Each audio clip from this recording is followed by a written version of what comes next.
వందే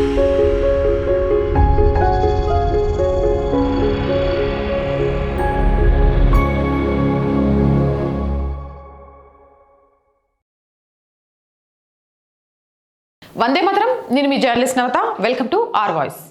Donald ట్రంప్ను హత్య చేసేందుకు ప్లాన్ చేశాడట పాకిస్తాన్కి చెందిన వ్యక్తి. అమెరికా న్యాయశాఖ దోషిగా తేల్చింది.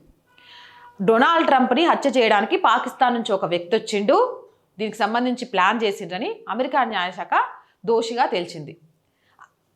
పాకిస్తాన్లో ఉన్న వ్యక్తిని ఇరాన్ ఆదేశాలు ఇచ్చి అమెరికా రాజకీయవేత్తలను హత్య చేసేందుకు ప్లాన్ చేసిందట. ఇది న్యాయశాఖ ఆరోపించింది. అంటే ఇరాన్లో ఉన్న వాళ్ళు పాకిస్తాన్లో ఉన్న ఒక వ్యక్తితో మాట్లాడి ఆ వ్యక్తి ద్వారా డొనాల్డ్ ట్రంప్ని కొంత రాజకీయవేత్తలను హత్య చేయించాలని ప్లాన్ చేసిందట. నిందిత వ్యక్తిని ఆసిఫ్ మర్చెంట్గా గుర్తించారు. 2020లో ఇరాన్ మిలిటరీ నేత కసీం సోలేమనీ హత్యకు ట్రంప్ ఆదేశించాడు. ఈ నేపథ్యంలో ట్రంప్తో పాటు కొందరు అమెరికా నేతలను హత్య చేయాలని ఆసిఫ్ మర్చెంట్ ప్లాన్ చేశారు. దీనికోసం అమెరికాలో కొందరిని రిక్రూట్ చేసేందుకు అతను ప్లాన్ చేశాడు. ఆసిఫ్ టార్గెట్లో ట్రంప్తో పాటు జో బైడెన్, నిక్కీ హెలీ కూడా ఉన్నారు. ఇరాన్ అధికారుల ఆదేశాల ప్రకారం అమెరికా నేతల హత్య కోసం ఆసిఫ్ రిక్రూట్మెంట్కి పాల్పడ్డాడని, దీన్ని ఉగ్రవాద చర్యగా భావిస్తున్నామని అమెరికా న్యాయశాఖ పేర్కొంది. న్యూయార్క్ సిటీ కోర్టు ఈ కేసుపై గత వారం వాదనలు జరుగుతున్నాయి. అయితే ఇరాన్లోని ఇస్లామిక్ రెవల్యూషనరీ గార్డ్స్ కార్ప్స్తో కలిసి హత్యలకు ప్లాన్ చేసినట్లు ఆసిఫ్ మర్చెంట్ అంగీకరించాడు. అయితే టెహ్రాన్లో ఉన్న తన ఫ్యామిలీని కాపాడుకోవాలన్న భయంతో ఆ పని చేసినట్లు చెప్పిండు. అబ్బాబ్బా, ఏం స్కెచ్ కదా! ఇరాన్ నుంచి ఆదేశాలు ఇస్తే ఇక్కడ రిక్రూట్ చేసుకుంటాడట, తన ఫ్యామిలీకి ఏమైందనే భయంతో. ఉగ్రవాదం విషపాము లాంటిది.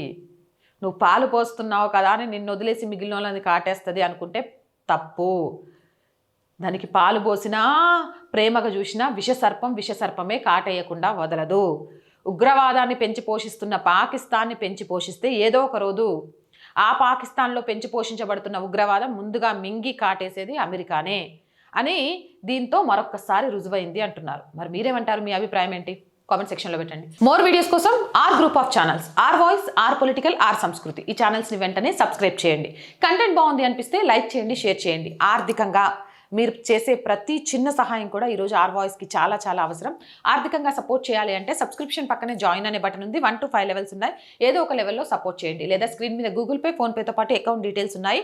మీకు తోచిన సహాయాన్ని అందించవచ్చు. వ్యాపార ప్రకటనల కోసం 8328 500 576 నెంబర్ని సంప్రదించండి. జై హింద్, జై భారత్.